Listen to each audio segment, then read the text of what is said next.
Ya. Ataupun namanya seseorang yang lewat di tempat yang takut. Namanya di sini ada pohon angker, tidak ada jalan lain kecuali lewat situ.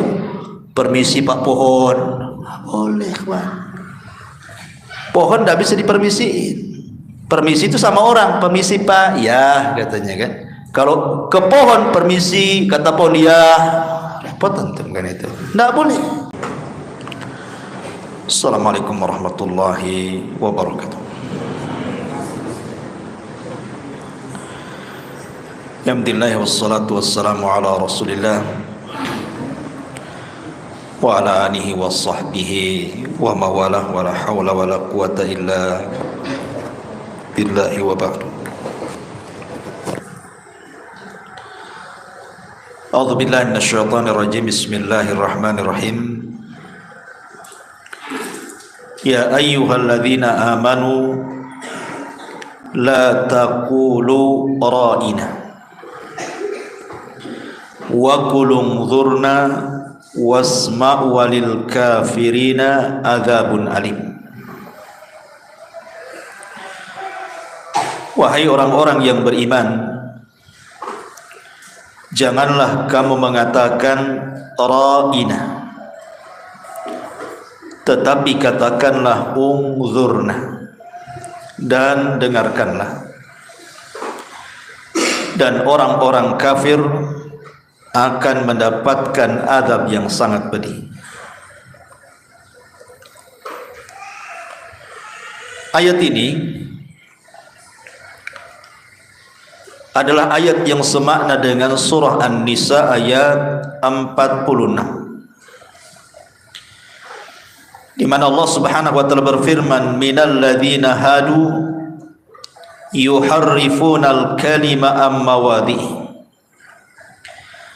wa yaquluna sami'na wa asayna wasma' ghaira musma'in wa ra'ina layam bi alsinatihim wa ta'nan fid din walau annahum qalu sami'na wa ata'na wasma wanzurna lakana khairan lahum. Di antara orang-orang Yahudi ada yang mengubah perkataan dari tempat-tempatnya.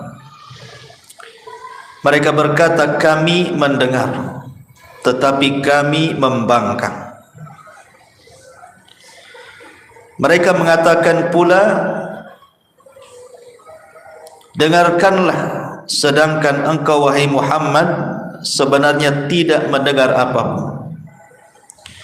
Mereka mengatakan ra'ina dengan memutarbalikkan lidahnya dan mencela agama. Seandainya mereka mengatakan kami mendengar dan patuh, dengarkanlah dan perhatikanlah kami, tentulah itu lebih baik bagi mereka dan lebih tepat. Dalam Al-Baqarah 104 dan juga An-Nisa 46 ada kalimat ra'ina dan kalimat unzurna. Secara makna kalimat ra'ina dan unzurna itu sama saja kurang lebih. Artinya ra'ina itu tolong perhatikan kami, tolong awasi kami. Itu kalimat ra'ina. Kalimat unzurnya juga sama, unzurna tolong lihat kami. Itu kan sama secara arti. Ra'ina artinya minta diperhatikan. Kalau saya bicara dengan antum, tolong perhatikan. Masalahnya kalimat ra'ina ini kemudian diganti oleh orang-orang Yahudi dengan makna yang lain. Jadi bahasa orang-orang Yahudi yang menggunakan bahasa Ibrani, kalimat ra'ina yang sering diucapkan para sahabat kepada Rasul apabila Rasul sedang mengajarkan para sahabat, maka para sahabat mengatakan ra'ina, Rasul tolong perhatikan kami, jangan sibuk dengan orang lain. Tapi bahasa ra'ina yang digunakan orang Yahudi kepada Nabi SAW maknanya adalah dari ru'unah. Ru'unah itu artinya kebodohan. kedunguan bahasa kita. Dan itu tidak dipahami oleh orang-orang Islam, bahasa seperti itu. Sehingga disebutkan oleh sebagian ahli tafsir, jadi sebab nuzulnya ayat ini adalah ketika kaum muslimin mereka berdialog dengan Nabi sallallahu alaihi wasallam ketika Rasul mengajarkan ajaran agamanya, ajaran agama Islam kepada para sahabat. Maka sahabat mengatakan, ra'ina, tolong wahai Rasul perhatikan kami, lihat kami, jangan disibukkan dengan yang lain. Artinya kan bahasa ini bagus, minta diperhatikan. Rasul jangan disibukkan ke perkara lain. Akhirnya orang-orang Yahudi mendengar para sahabat ngomong seperti itu, ra'ina. Kalau ngomong dengan Nabi, mereka selalu membicarakan dengan kalimat ra'ina. Maksudnya adalah baik, minta diperhatikan. Tapi dalam bahasa Yahudi yang bukan bahasa Arab, mereka mengambil kalimat ra'ina itu dari kalimat ru'una, artinya bodoh gitu, dungu.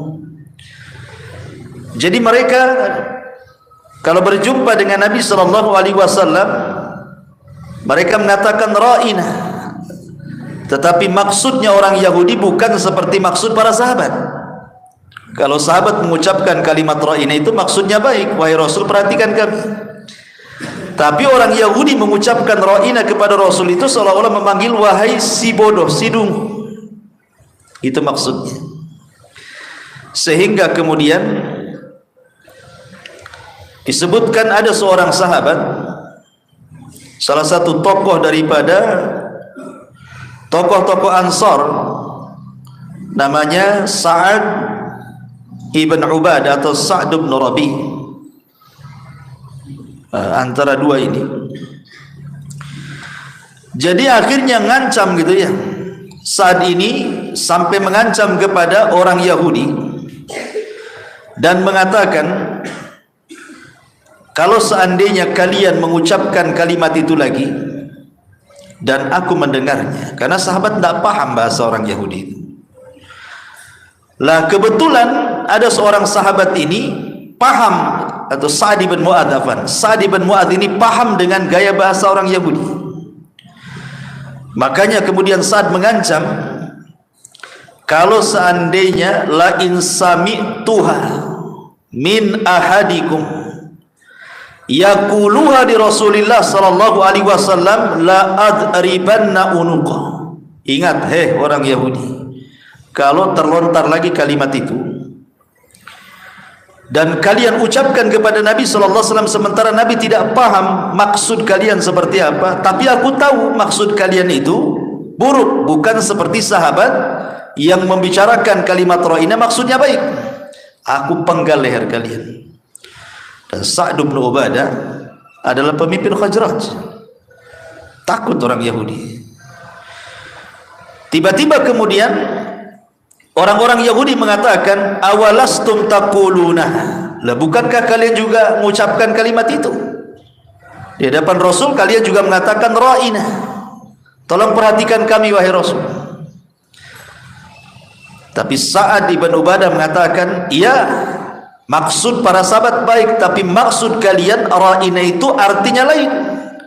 Kalian hendak mengatakan kepada Rasul itu wahai dungu, wahai bodoh, bukan gitu ya. Maka kemudian hal ini sampai kepada Nabi sallallahu alaihi wasallam, turunlah ayat ini. Ya ayyuhalladzina amanu, hai orang-orang yang beriman. Di dalam Al-Qur'an kata Abdullah bin Mas'ud radhiyallahu anhu, kalau ada ayat diawali dengan ya ayyuhalladzina amanu, apa kata beliau? Far'iha sam'ah, maka kalian harus fokus mendengarkan kalimat yang jatuh setelahnya. Kenapa? Karena immal khairu tu'mar bihi wa imma syarru tunha anhu. Karena biasanya kalimat setelah ya ayyuhalladzina amanu boleh jadi sebuah kebaikan yang diperintahkan Allah atau boleh jadi kalimat itu sebuah keburukan yang kalian harus meninggalkan darinya. Berarti kalimat ya ayyuhalladzina amanu jangan disepelekan, sebab nanti kalimat setelahnya boleh jadi datang sebuah perintah atau datang sebuah larangan. Kata Abdullah bin Mas'ud, seperti di sini ya ayyuhalladzina amanu la taqulu ra'ina, kalian tidak boleh mengucapkan kalimat ra'ina lagi. Awalnya kalimat ini biasa diucapkan para sahabat karena maknanya bagus. Tolong perhatikan kami, tolong lihat kami Rasul, tolong rawat kami, ya gitu. Tiba-tiba didengar oleh orang Yahudi kalimat ini, kebetulan ada makna yang berbeda, yang buruk di dalamnya menurut bahasa mereka Yahudi. Dipakai pula oleh orang Yahudi kalau ngomong dengan Rasul mengatakan ra'ina, tapi maksudnya bukan seperti para sahabat, maksudnya ngejek. Ra'ina itu maksudnya apa? Wahai si bodoh, wahai si ahmak, si dungu, gitu maksudnya. Rasul tidak paham bahasa Yahudi, disangkanya sama dengan sahabat kan artinya. Kemudian Sa'd bin Ubadah melaporkan bahwa kalimat itu menurut orang Yahudi itu kalimat kotor. Maka turun ayat ini, orang-orang yang beriman, jangan lagi kalian mengucapkan ra'ina lagi, tapi ambil kalimat lain yang tidak memiliki makna kecuali itu. Apa itu? Unzurna, sama maknanya. Tapi kalimat unzurna dalam bahasa Yahudi tidak memiliki arti kotor gitu ya. Ya unzurna, unzurna cuma satu makna, coba lihat kami. Wasma'u, dan dengarkan. Kemudian Allah mengancam karena orang-orang Yahudi ini sudah mengucapkan ra'ina dalam rangka mengejek Rasul, maka Allah tutup ayatnya walil kafirina adzabun alim. Berarti orang Yahudi yang mengucapkan ra'ina kepada Rasul dianggap kafir.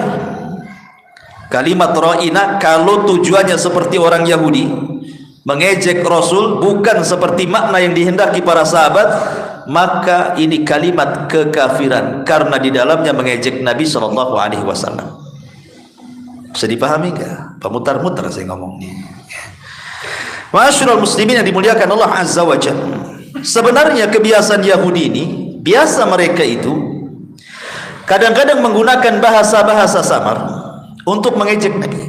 Contoh, Aisyah radhiyallahu anha menceritakan, dakhala rahtun minal yahudi ala Nabi sallallahu alaihi wasallam. Pernah suatu ketika ada rombongan Yahudi masuk ke rumah Nabi, bertamu ke rumah Nabi.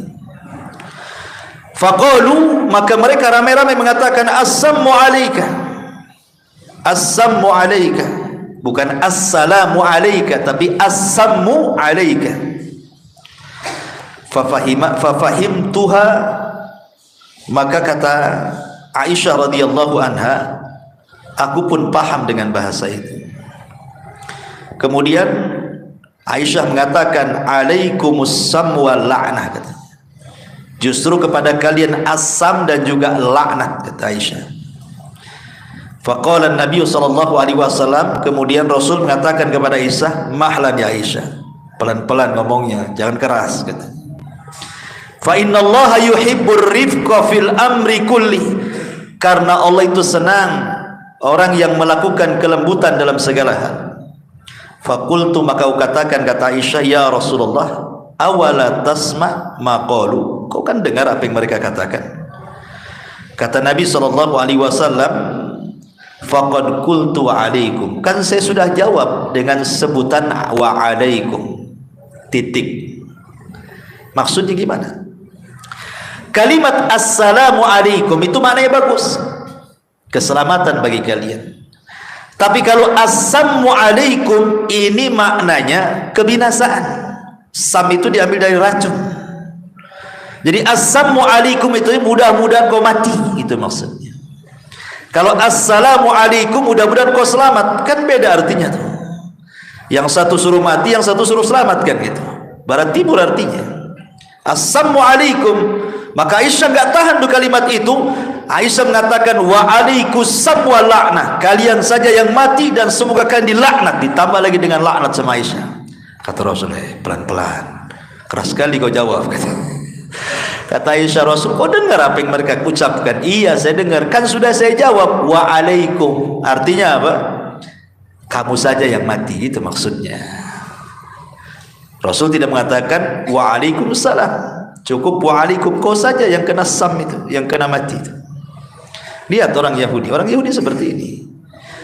Mereka menggunakan bahasa-bahasa yang terkadang bahasa-bahasa itu dalam rangka mengejek Nabi. Subhanallah, kebiasaan orang-orang Yahudi ini sudah ada sejak zaman Bani Israel. Ingat ketika saya berkisah tentang kisah Yusa ibn Nun. Yusa ibn Nun, seorang nabi yang menggantikan Nabi Musa dan Harun setelah kematiannya. Dialah yang membawa Bani Israel yang tadinya menjadi umat pengecut menjadi umat pemberani.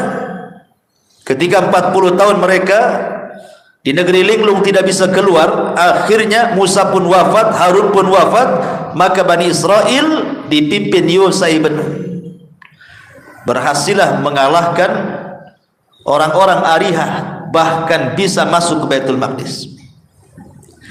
Ketika mereka masuk Baitul Maqdis ini dibawa oleh Yusa ibn Nun, Allah Subhanahu wa taala gambarkan dalam Al-Baqarah 58. Wa idh qulna dkhulu hadhihi al-qaryata faqulu minha haitsu syi'tum ragadah wadkhulul baba sujjadan wa qulu hittatun naghfir lakum khatayakum wa sanazidul muhsinin. Dan ingatlah ketika kami berfirman, masuklah kalian ke negeri Baitul Maqdis, makanlah dengan nikmat dari berbagai macam makanan di dalamnya dan yang kalian sukai, tetapi masuklah dari pintu gerbang sambil membungkuk, karena ini tempat suci Baitul Maqdis. Sambil membungkuk maksudnya kalau bahasa kita ini dengan menundukkan kepala, masuk seperti ini ya. Dan jangan pula ucapkan kalimat hittah. Hittah dalam bahasa mereka artinya ya Allah ampuni dosa kami. Jadi masuk dengan cara menunduk, kemudian sambil mengucapkan ya Allah ampuni dosa-dosa kami, atau bahasa singkatnya hittah. Rupanya orang-orang Yahudi ini mereka justru menentang nabinya Yusa ibn Nun. Bukannya masuk ke depan gerbang kemudian kepalanya nunduk, malah masuknya berbalik, pantat dulu masuk. Kemudian mereka mengucap hintah. Hintah diganti menjadi hintah. Apa bedanya hintah dengan hintah? Hintah itu ya Allah ampuni dosa kami. Kalau hintah ini ya Allah kasih makan. Kurang ajar kan? Nabinya mengatakan minta ampun malah minta makan. Nabinya suruh masuk dengan nunduk malah membelakangi, nunggingi gitu kan. Itulah orang Yahudi ya. Jadi memang bapak-bapak mereka, nenek moyang mereka sudah seperti itu orang-orang Yahudi itu. Maka di zaman Rasul juga mereka terkadang menggunakan kalimat-kalimat untuk mengejek nabinya. Subhanallah, rupanya ditiru pula kalimat-kalimat seperti itu oleh kaum muslimin. Banyak kemudian kemaksiatan akhirnya dibungkus sedemikian rupa seolah-olah bukan maksiat dalam bentuk kata-kata. Contoh umpamanya riba diganti namanya jadi bunga. Cantik bunga, ya kan? Bunganya berapa? Bukan ribanya berapa, nggak ada kalau ke bank itu. Kalau saya nabung di sini ribanya berapa? Nggak ada ngomong begitu. Bunganya berapa persen? Gitu kan? Akhirnya apa? Orang nggak tahu itu riba padahal itu bunga itu padahal riba karena diganti namanya kan? Mungkin bahaya. Khamar diganti namanya jadi jus jeruk katanya. Khamar jadi jus katanya. Naudzubillah. Ya. Bahasa kitanya anggur gitu ya. Khamar jadi anggur. Anggur kan cantik gitu ya. Tapi akhirnya supaya halal dibuat jadi anggur. Anggur cap kaki 3. Ya. Ma'asyiral muslimin, apa lagi? Kelakuan homoseksual umpamanya. Kelakuan kaum Lut. Diistilahkan apa dengan pasangan sejenis atau gaya modernnya LGBT kan itu. Nah, bilang saja homo kan selesai. Pengen pula kemudian supaya orang tertarik gitu. Gay apa? Bilang aja banci kaleng selesai. Ya, susah kali dibilang gay, enak kali dibilang gay, banci kaleng, nah, selesai itu. Ya. Kaleng rusak gitu. Ma'asyiral muslimin yang dimuliakanlah, termasuk juga dalam keseharian kita ma'asyiral muslimin yang dimuliakan Allah Azza wa Jalla, ada bahasa-bahasa itu yang mungkin kasar dalam daerah lain, tapi boleh jadi tidak kasar di daerah lain kan. Contoh umpamanya apa ya, orang Sunda, saya kan orang Sunda ya, saya pernah juga tinggal di Bali kerja dulu. Jadi dalam bahasa Sunda itu ada orang Sunda sini, ada orang Sunda, ada, itu orang Sunda.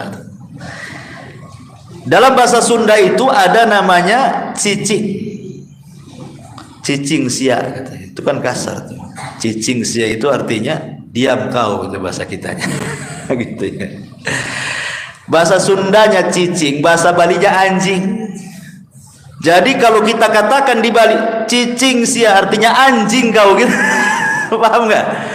Itu kadang-kadang antum harus paham bahasa-bahasa seperti itu. Kadang-kadang di daerah lain bagus bahasanya kan, tapi di daerah lain kasar pula. Nah, ini kan kalimat-kalimat ini harus dipahami, jangan sembarang ngomong. Antum namanya kenyang. Kenyang ini dalam bahasa Indonesia paham, makan kenyang. Ya kan? Tapi kalau di Bali bilang kenyang, hati-hati. Maaf, ini bicara tentang kemaluan. Ya, bisa marah orang Bali dibilang kenyang itu, ya kan? Ya, jadi kalimat-kalimat ini harus dipahami. Ya, walaupun pamannya di Jawa kan sama juga. Jawa, Medan, itu kadang-kadang kalau tidak paham bahasanya, itu kadang-kadang lain pula maknanya. Ya.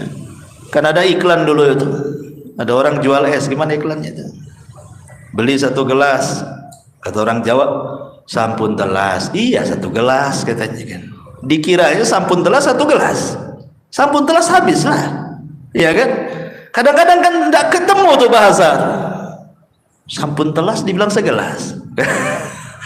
Oh, botenet enenten, iyalah pakai santan katanya. Beda lagi. Ya. Oh, dasar wong Medan, iya sih orang Medan katanya kan, nggak ketemu kan 1-2 ini. Kadang-kadang bahasa-bahasa seperti itu nggak nyambung. Ya, makanya orang itu harus menjaga bahasa. Kalau memang ada bahasa yang lebih halus, jangan pula menggunakan bahasa kasar. Ini meniru orang Yahudi. Ma'asyiral muslimin yang dimuliakan Allah Subhanahu wa taala, maka dalam ayat ini banyak faedah yang kita bisa petik. Pertama, larangan tasyabbuh. Tidak boleh tasyabbuh dengan Yahudi, walaupun sampai ke kata-kata. Tidak boleh tasyabbuh dalam pakaian, tidak boleh tasyabbuh dalam budaya, tidak boleh tasyabbuh dalam penampilan, termasuk dalam kata-kata.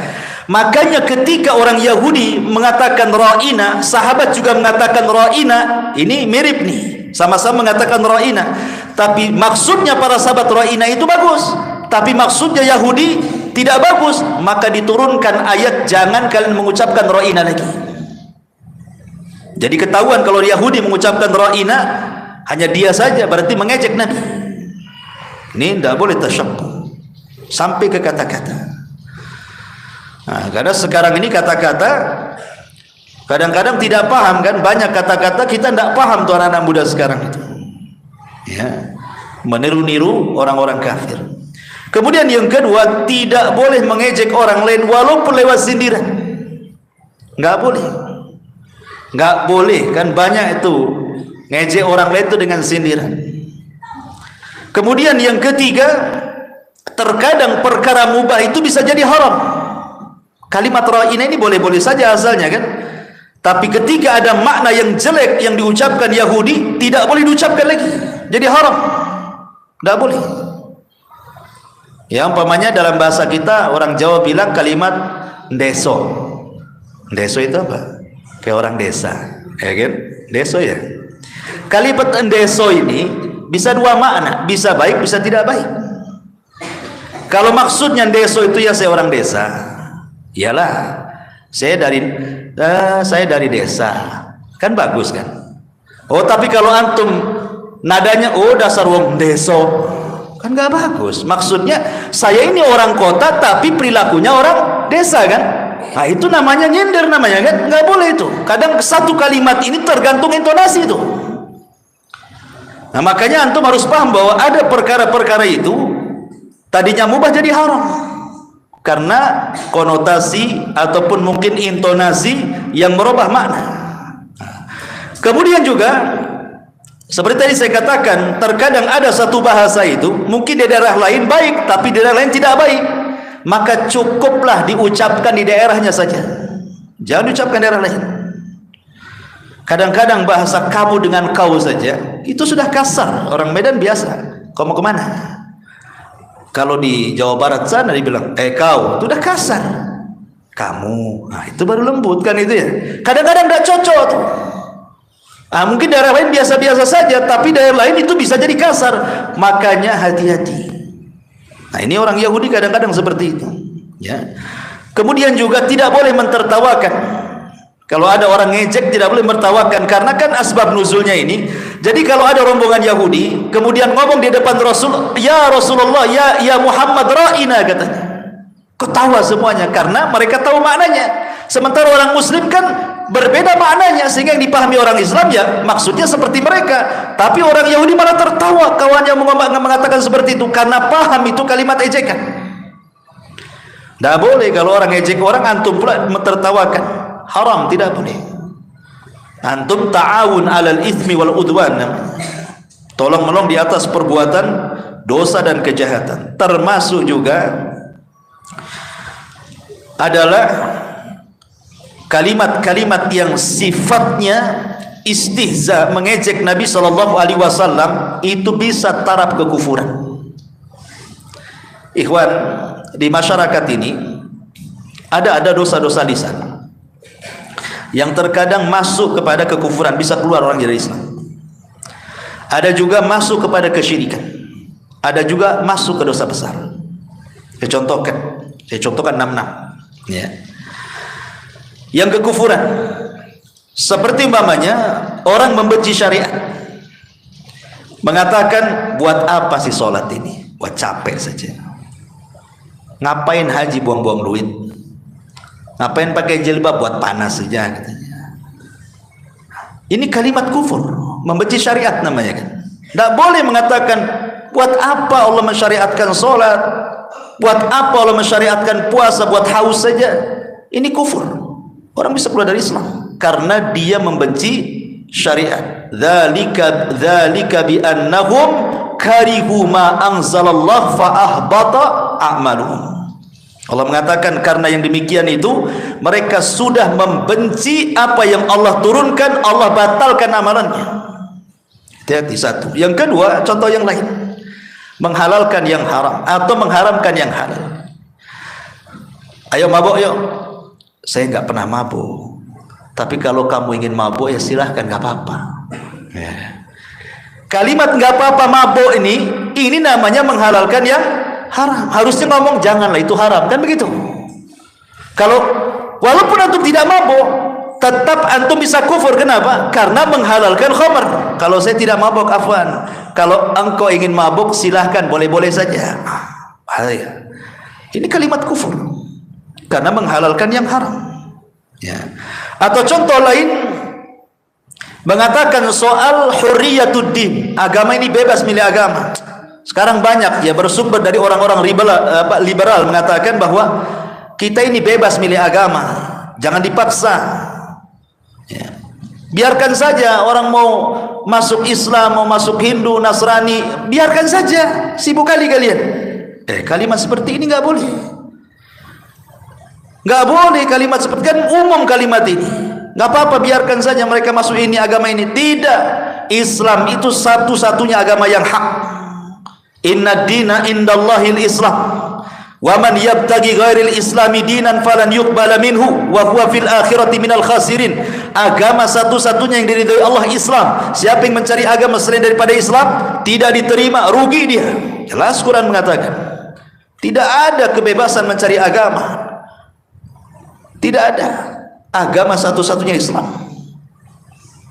Kemudian juga umpamanya mengatakan undang-undang lebih baik. Undang-undang buatan manusia jauh lebih baik daripada undang-undang Al-Quran dan Sunnah, dan mengatakan undang-undang kita ini lebih baik daripada undang-undang Al-Quran dan Sunnah.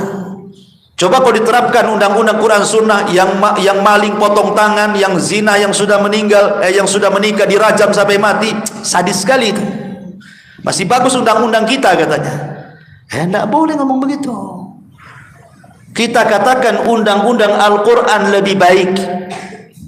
Kenapa? Karena Allah yang membuat undang-undang, Allah yang menciptakan kita, Allah yang tahu maslahat kita. Adapun kalau ngomongnya kayaknya kalau hudud ini di negeri kita belum pas, kayaknya belum siap kita menerapkannya, nggak ada masalah. Tapi kalau umpamanya mengatakan bahwa undang-undang buatan manusia lebih baik daripada undang-undang Allah, kufur, nggak boleh. Ya. Ataupun umpamanya mencaci Allah dan Rasulnya, banyak tersebarlah. Anak nggak pernah cerita di YouTube tuh banyak sekali kalimat-kalimat mencaci Allah, mencaci ayat, mencaci Rasul. Naudzubillah. Ya, ini kalimat-kalimat kufur. Atau di sana ada kalimat-kalimat syirik, tak sadar diucapkan di masyarakat kan? Seperti umpamanya kalimat-kalimat yang sifatnya tatoyur. Itu yang banyak di masyarakat itu tatoyur biasanya kan. Tatoyur itu menjadikan sial ataupun untung kepada sesuatu yang dilihat, didengar, dibayangkan, diimpikan dan yang lainnya. Seperti antum habis mimpi buruk umpamanya kan. Kebayang sampai selesai tidur, bangun tidur masih kebayang tuh mimpinya. Gak tahu ini saya ini hari ini kok kurang enak badan kan. Kenapa? Mimpi semalam. Mimpi apa? Ketiban duren katanya. Katanya kalau ketiban duren itu katanya mau kaya. Betul tak mau kaya saya? Mimpi ketiban duren coba ya kan. Ini kan tatayur. Kayaknya mau ada yang mati malam ini. Kenapa? Nampak ada burung hitam di atas gitu. Coba ya kan. Ini kan tatayur, tak boleh. Burung itu bukan malaikat maut. Burung suka-suka nginggap di mana lah kan gitu ya. Mau di genteng, mau di atas pohon, terserah burung lah. Masa kemudian dikait-kaitkan dengan orang mati, bisa syirik ini, tidak boleh.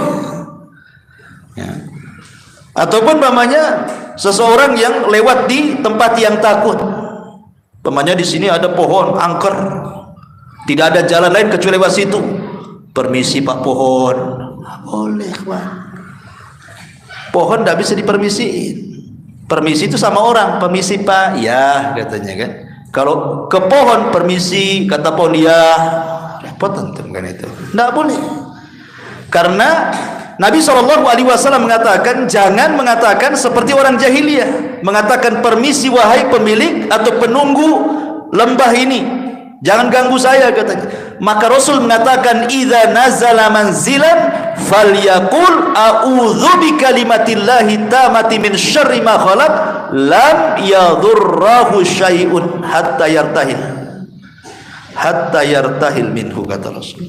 Kalau kalian lewat di sebuah tempat yang angker, nampak nih bulu kuduk berdiri, semua bulu pun berdiri, katakan a'udzu bikalimatillahi tammati min syarri ma khalaq. Selamat antum, enggak ada apa-apa. Permisi ini bisa syirik. Kenapa? Seolah-olah apa? Antum lebih takut sama setan. Takut sama setan tidak masalah, tapi jangan antum nampak dari ketakutannya dengan cara seolah-olah kita merendah dengan setan dan mengatakan permisi. Nggak boleh, syirik. Walaupun hanya ngomong begitu kan. Atau contohnya umpamanya menasabkan bintang. Yang dulu kan, zaman dulu anak-anak kecil ini mana tahu zaman baheula kan itu. Orang dulu di tabloid ada bintang-bintang. Sampai ingat dulu ya, zaman saya masih kecil tuh masih tersebar porkas. Porkas itu apa? Judi. Ada lagi SDSB. SDSB itu kan dulu legal tuh.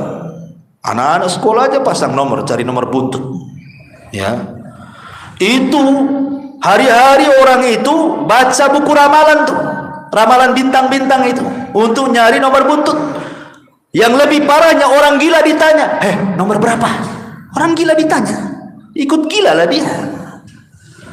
Coba bayangkan, orang dulu kayak gitu. Kadang-kadang orang tidur dibangunkan, bangun, nomor berapa? Itu modelnya orang dulu tuh. Yang parah lagi, datang ke kuburan, itikaf di kuburan tuh.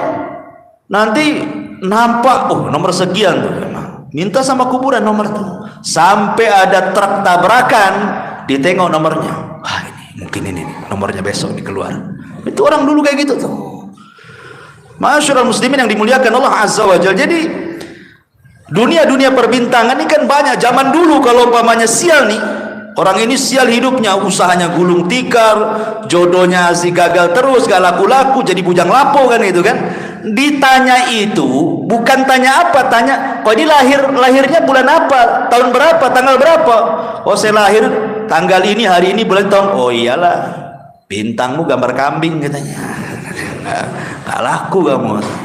Ini kan syirik, ikhwan, tidak boleh ya. Kemudian juga terkadang menasabkan hujan kepada makhluk, kepada bintang. Bahkan ada seorang ikhwan bercerita itu, kalau di desanya ada, kalau malam tuh suara beruk, suara monyet tuh berisi itu, besoknya paginya hujan tuh. Kalau hanya pertanda, mungkin monyet tahulah akan terjadi hujan gitu kan. Seperti zaman dulu kalau lagi teduh, nengok ke bawah kok nggak ada semut, udah masuk ke lubangnya, ini pasti hujan. Dulu saya di waktu zaman pramuka dulu diajari gitu tuh. Ya, kita ke hutan, kalau nampak teduh-teduh ini nengok ke bawah, kalau tak nampak semut hujan. Ya. Artinya kalau seandainya itu sinyal dari binatang, karena binatang itu punya pendengaran indera insting yang lebih kuat dari manusia, tidak ada masalah. Tapi kalau dinisbatkan hujan itu gara-gara suara beruk gitu ya, gara-gara suara monyet atau gara-gara semut, ini tidak bisa. Ini namanya menasabkan nikmat kepada makhluk, syirik. Sama dengan orang dulu menasabkan hujan kepada bintang dan mengatakan mutirna binawi kada wa kada, kami dihujan dengan bintang ini dan itu. Tidak boleh. Nah, ini kalimat-kalimat seperti ini, dan ini bisa syirik. Ataupun orang yang berandai-andai, andai saya nggak ke sini nggak jatuh, andai ke situ, cobalah tadi saya ke situ, ya. Mungkin saya nggak kepleset, cobalah tadi nggak keluar, anak saya nggak mati, macam-macam. Tapi katakanlah ini semua takdir Allah Subhanahu wa Ta'ala. Jadi kalimat-kalimat ini subhanallah kadang-kadang bisa syirik loh. Tadi bisa kufur, ini bisa syirik. Atau bisa juga masuk kepada dosa besar. Seperti yang sering saya contohkan, menceritakan aibnya sendiri. Pemanya anak-anak muda ini habis pacaran, kasih tahu, tengok kawannya, tengok pacar saya cantik kan? Cantik. Itu yang di belakangnya saya lagi rangkul dia. Tuh maksiat diceritakan sama orang, dengan bangganya pacaran rangkul-rangkulan itu dikasih tahu handphonenya. Tengok, cantik nggak? Cantik. Enak loh, semalam saya sama dia makan cendol macam-macam. Ceritakan pula sama kawannya. Dosa, sudah dosa diceritakan pula dosanya. Dosa besar, ikhwan dabung yang menceritakan dosa. Ya. Atau mamanya seseorang menceritakan aib orang, nggak boleh. Walaupun melihat, tidak boleh menceritakan. Pemanya ini anak-anak nih disakan, nampak kawannya ngambil uang, tahu tapi nggak ada saksi, cuman kita saja. Ngambil uang nih, jangan diceritakan ke kawannya. Si Anu teh ngambil uang. Sini si Anu, nggak boleh. Ya, walaupun antum melihat kawannya ngambil uang, karena harus ada saksi. Kalau mau laporkan ke gurunya, cukup antum tahu nanti gurunya yang paham, tidak boleh sebarkan. Kasihan akhirnya malu, resign dari pondok. Nah, mau lagi katanya, kenapa dibully satu pesantren? Nah, siapa yang salah? Sekali kawannya punya jantung pula dibully mati, siapa yang bunuh? Ya kan? Hati-hati antum. Ya, jadi banyak ya perkara-perkara karena sudah azan. Subhanaka bihamdika asyhadu an la ilaha illa anta astaghfiruka wa atubu ilaik. Allah ta'ala. Assalamualaikum warahmatullahi wabarakatuh.